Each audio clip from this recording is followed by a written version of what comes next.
Hi, this is Jen, the Holistic Health Boss, your functional diagnostic health practitioner and expert.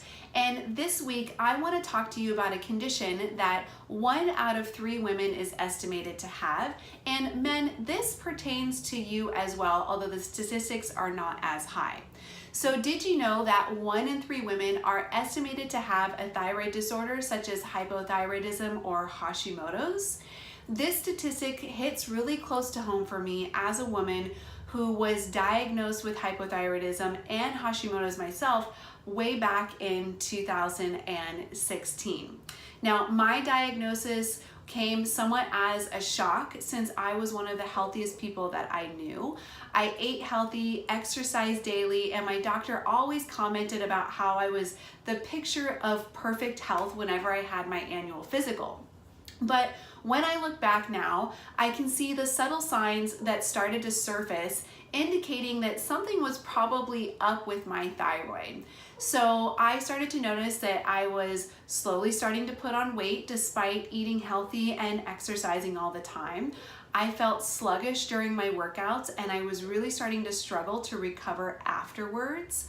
I wasn't as efficient at work and easily got overwhelmed with my tasks. And I was cold all of the time when others weren't. I simply just didn't feel like myself at the end of the day. And initially I thought I was just getting older, as most of us do. However, there was a little voice inside of my head saying that something just wasn't right. And at first I ignored it, but eventually it got to a point where I was so uncomfortable in my body that I just couldn't stand it anymore and I could no longer ignore that voice. I went to various doctors and health professionals seeking insights, and not a single one of them suggested that we check my thyroid. So I finally decided to treat myself as one of my own clients, and that's when I finally got some of the answers that I was looking for after I ran a thyroid panel. And now I'm grateful to say that within 6 months of being diagnosed, my Hashimoto's was in remission and my recent thyroid test results couldn't have come back more picture perfect. But unfortunately, not all women or men who are diagnosed with a thyroid disorder are provided the right lab tests or resources to get their thyroid issues under control as quickly as I did or ever. And most people who are diagnosed with a thyroid issue are immediately prescribed a thyroid medication, which can provide immediate relief for those who are suffering, but medication is not necessarily a long-term solution, and it certainly does not solve the root of the problem. In fact, medication can become less effective over time as the thyroid continues to deteriorate as a result of the root cause not being addressed. And over-medicating can even trigger what's called secondary hypothyroidism. Now, medication doesn't address why you might have low thyroid hormone in the first place, and if you have an autoimmune disorder, it doesn't stop the body from attacking healthy tissue. That's simply not what the mechanism of thyroid medication is. So the good news is that there are natural ways to support your thyroid health, to prevent a thyroid issue from happening, and even to reverse an existing thyroid disorder that you might already have. So in honor of January as Thyroid Awareness Month, I want to help you elevate your thyroid knowledge so you can avoid becoming a thyroid statistic, or so you can heal your thyroid and get back to feeling like yourself again too, just in the same way that I have.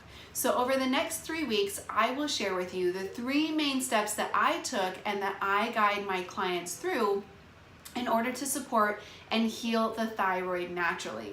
Now, in this week's video and blog, I'm going to share the first major step that I took to boost my thyroid health so that I could get back to feeling like myself again, medication free, and that has helped others to do exactly the same thing. So let's get to the business and start talking about step 1. Although the statistics for being diagnosed with a thyroid disorder are high, it's not a death sentence and it's not something that you necessarily are stuck with for the rest of your life. The majority of thyroid disorders are a result of your lifestyle choices or factors such as foods that you choose to eat, quality and quantity of the sleep that you're getting, frequency and intensity of the exercise that you're doing, how you deal with stress and emotions or how you ignore them, toxins you're exposed to and your body's capacity to detox them. And then there's other underlying issues such as hormone imbalances, maybe a sluggish liver, poor digestion, and an overwhelmed immune system that might need to be addressed as well. So often it's not just one thing that triggers a thyroid issue. It can be a combination of factors over a period of time that disrupt the natural balance of your body, and ultimately your poor thyroid then takes a hit. So at first, the list of contributing factors might seem a little daunting, maybe make you feel guilty about the choices that you have made, or leave you wondering where to even start. But the silver lining is that with a little education and the right lab tests and resources, you can step by step take back control of your thyroid health too and feel like your best self. So like I said, over the next 3 weeks, I'm going to break down the 3 main steps that you can take to support and heal your thyroid naturally to prevent or reverse a condition. So step 1 is to know your numbers this week. To really evaluate your thyroid health, you need to know all of your thyroid numbers, not just TSH or maybe parts of T4 and T3. Thyroid stimulating hormone known as TSH is produced by the pituitary gland to stimulate the thyroid. It tells you if the pituitary is having to work hard or not to kick the thyroid into gear, but it leaves a lot to be wondered about what exactly is going on with the thyroid itself. So then we have thyroid hormone T4, which is produced by the thyroid and then converted into T3, primarily in the liver and the gut, and then various other tissues of the body. Now, total T4 and T3 represent bound hormone, which is not available for use by the cells, versus free T4 and T3 represent the unbound or active forms of that are available for use by the cells. Then we have thyroxine binding globulin hormone, which is what binds your thyroid hormone so that it can move through the bloodstream. And we have reverse T3, which prevents free T3 from attaching to your cells, inhibiting its effects. Then we have the thyroid antibodies, which is thyroid peroxidase, TPO, and thyroglobulin, TGAB, indicating if the body is attacking its own thyroid tissue, which is known as an autoimmune response. So can you see why it's important to know all of these numbers to fully understand the big picture of what is really going on with your thyroid and not just a few of them? And don't let yourself be fooled by conventional thyroid test reference ranges that were established based on people with existing thyroid disorders. Back in 2002, the National Academy of Clinical Biochemistry even acknowledged that thyroid reference ranges were probably skewed by the inclusions of persons with occult thyroid dysfunction. Yet little has been done to update those reference ranges. So conventional ranges tend to be very wide, and optimal or functional ranges tend to be much more narrow. In the functional medicine world, optimal thyroid ranges look something like this. TSH is 1 to 2, total T4 6 to 12, free T4 1.1 to 1.8, total T3 120 to 180, free T3 is 3.2 to 3.4, and then our thyroid antibodies are usually less than 10 for TPO and less than 20 for TGAB. So make sure you ask your doctor to run a full panel to include all of these markers, and if they won't, find somebody like me who will for you so that you can know your thyroid numbers, and that's the first place to start.